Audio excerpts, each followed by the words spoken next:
Hey guys, it's Chelsa Messenger with Picks and Parlays. We're talking baseball. That's right. Futures odds for 2021. It's never too early to dive into some baseball.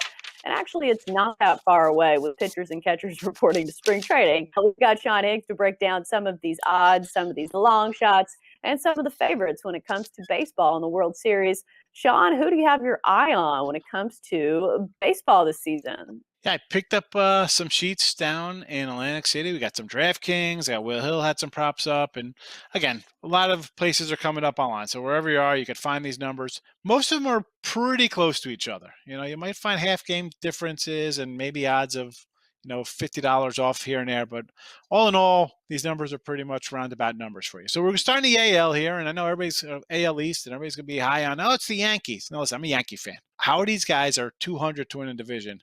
You got Cole at the top of the rotation, and then let's be honest, you got Who Kluber, else? Sevy. I mean, who Oh, they got Kluber. these guys? I like them too, but the two of them have thrown 10 innings the last 2 years. What are you getting out of these guys? Yeah, coming off What are you Tommy going to John, get? right? Yeah, you and listen, James Tyon, I liked him with Pittsburgh. He was a nice, solid arm. Another guy coming off an injury. 3 or 4 guys are coming off Tommy John surgeries. Right. I don't know. Yeah, Listen, that's the and issue. I'm not laying 2-1 there. Why? We're here to make money, and again, as good as the Yankees are, I tell people, oh, the Yankees are great. Okay, they're going to win 100 games. You'll still lose 62, and you're laying 180, 190, 200. You're losing money on the year. Let's find some money for us. Tampa Bay, plus 350. I'll take the Rays here. This is a team, okay, they trade their best pitcher. Doesn't matter because they're so stocked up with talent in the minors.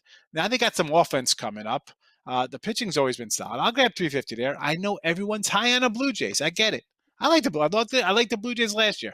Had Nate Person, rookie of the year pitcher. Yeah, how'd that work out for me? Well, no crap in a bag. But he can take a step forward. They signed George Springer. We know they got Little Vlad Jr. there. They got some guys. Okay, you want to sprinkle on them? They're sitting at 350 also. But I'm going to take Tampa Bay. No one's giving Tampa a shot there. And everybody's on the Yankees because they're the Yankees. Team with 9 first basemen and DHs, but somehow one solid pitcher. But here they are. And in Yeah, the I love Central that. here, I love the Rays yeah, there. I Just mean, because I it's think I know we actually agree on this for once. Just because I think the way that the Rays developed pitching, and I think when it comes to the postseason, you need strong pitching, and that is what the Rays do best for bargain prices, no less. The yeah. opposite of the Yankees. The Yankees go out and spend a ton of money, but don't always see the returns. And just in general, I don't think you should place a futures bet on the Yankees just because the value's not going to be there. It's never there on the Yankees. If you like them, just wait till the regular season starts and see how they do. But for the Rays, I think you get some value here at the start of the season because they did trade away Blake Snell, their ace of the staff last season, but they've still got plenty of young arms. Let's be honest, nobody had heard about these guys before the World Series. Pete Yeah. Fairbanks, Ryan Yarbrough. So I think they're very good at developing young arms, and that's why I like them as well. Moving on And to some of the other divisions, who do you like? Or did you want I'm to just gonna piggy. continue on Yeah, I that? was gonna say I just want to piggyback on what you said about like the Yanks, buying guys. And as a Yankee fan, you got to love they just bring in. Let's go and try to get a good guy. How'd Sonny Gray work out? How'd Jeff Weaver work out? Carl Pavano, Javi Vasquez, Esteban Loaiza. Like anytime they bring somebody in there, they bring in Randy Johnson and Roger Clemens at 40-year-olds. I mean, not even Jack McDowell. We can go back on and on. The Yankees paying money or trading for somebody, and these pitchers don't perform. Or James Paxton, guy comes in 2 innings, 2 games he's out. It hurt. So Right. yeah, listen, maybe you want to grab a 13-5. I think they're 13-5 at Will Hill, the Yanks for the AL. I guess I don't know. Drop something on a better long shot though. But we'll go Central Division here, and everybody's going to be on the White Sox. I was on the White Sox last year. It was great. Nice young team. They bring guys in. I'm going to Twinkies here. I plus 175. I like their pitching staff. I like the bats. I think the lineup is deep. It hits homers, which is all it's about now. People don't worry about strikeouts anymore. It's a homer league. So give me the 175 here on the Twins in the Central. I think the Indians are definitely going to take a step back. You lose your best player offensively. The pitching's still kind of solid there. I mean, Jose Ramirez is a good MVP dark horse, I guess. He's always a good year, but I don't think Cleveland's going to be anything to deal with. I think it'll be a kind of a White Sox Twins kind of battle here, but I'm going to take the Twins at plus 175. What do you think about the Central? Yeah, I think the Central's a fun one to kind of delve into, especially because I think they've been so dependent on home runs when you look at the White Sox and when you look at the Twins. And you know that they're deadening the ball this season. They're trying to make it easier for pitchers to Yeah. stay in the game because we've seen the balls have been juiced. I don't know if they've admitted it, but we've seen a real rise in home runs. So I'm wondering how that's going to affect some of those teams that are very reliant on the long ball. I don't. Nobody really stands out to me. It's easy to pick the White Sox there, but I don't know. I don't have a pick on the Central. Let's move on to Yeah. another division. Who do you like? All right, the West. Now, A's are the Oof. favorite, 125, 160 for the Astros, but I like the Angels. I can see them at plus 400, plus 350, plus 425. Eventually, you think they'd make a trade and get a pitcher in here. I mean, talk about wasting Trout. Ugh. Good grief, Charlie Brown. I mean, this is terrible.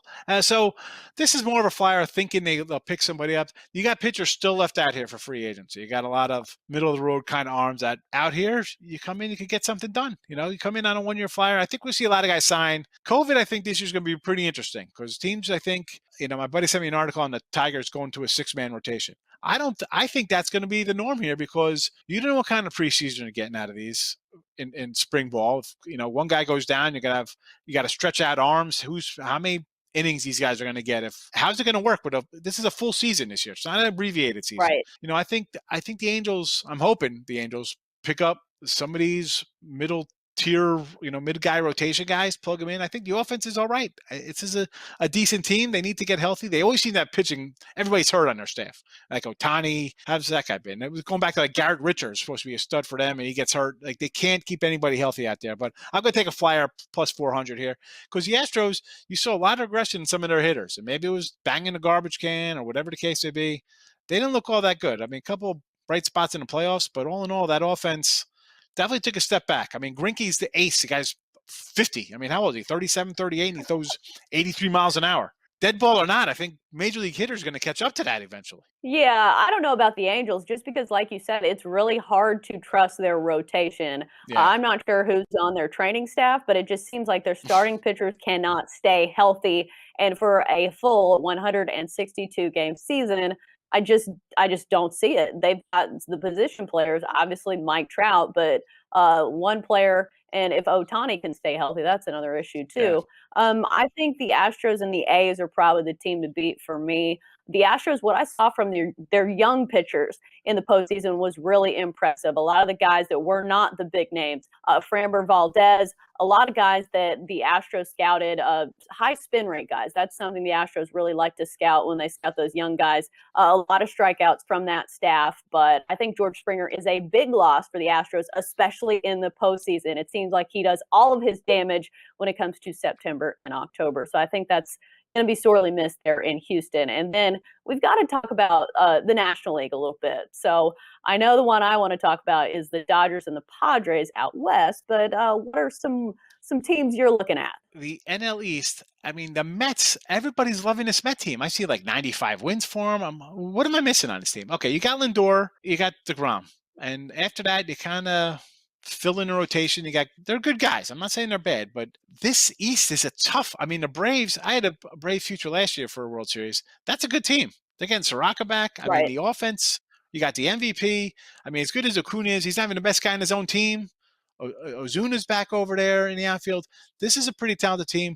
But who I'm looking at, give me the Nationals again. I had a big Nats future 2 years ago. Listen, I can laugh all you want. The pitching staff, I will go toe-to-toe with this staff, with any staff in baseball, even, the Dodgers. We'll talk about them in a division from now. Mad Max, Strass is back, Corbin. You bring in Lester, who's a solid number 4 guy. This is a good – now, the bullpen, it's a crapshoot.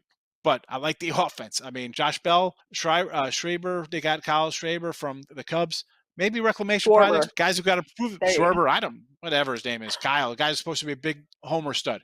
Change of atmosphere, get him a new stadium, new park, new people around him, fresh blood. I think they're 2 good pickups. Juan Soto, MVP. The kid is awesome. As much as everybody likes Tatis out on the West, we got our own Tatis here on the East Coast. Robles, I just like this team a lot. Nats plus 480. I got them World Series wise, a 35-1, 17-1 to win the NL. Nationals for me here in the East. Central, I like Milwaukee because I'm not high on the Cardinals at all. Everybody's gonna love the Cardinals, but I'm not buying it because you get Nolan over there. Give me plus 325 on the Brewers, nice underrated staff. And in the West, everybody's high on the Dodgers, minus 200. You got to look at them. I mean, the lineup is juiced. The pitching staff, you got 7 starters out there. Padres plus 170. Yeah, 2 really good teams. I get it, but I'm gonna take the flyer on the Nationals coming out of here. Maybe sprinkle a little bit on the Braves. Not huge returns on your Padres and Dodgers. Dodgers, though, listen, 2 to 1, 3 to 1. Put $100-$200 on them because they're going to win 100 games. Yeah, and I look forward to taking them on the run line many times this upcoming baseball season. That's going to do it for our baseball talk here on Picks and Parlays. Great stuff from Sean Higgs. Sean, thanks for joining us.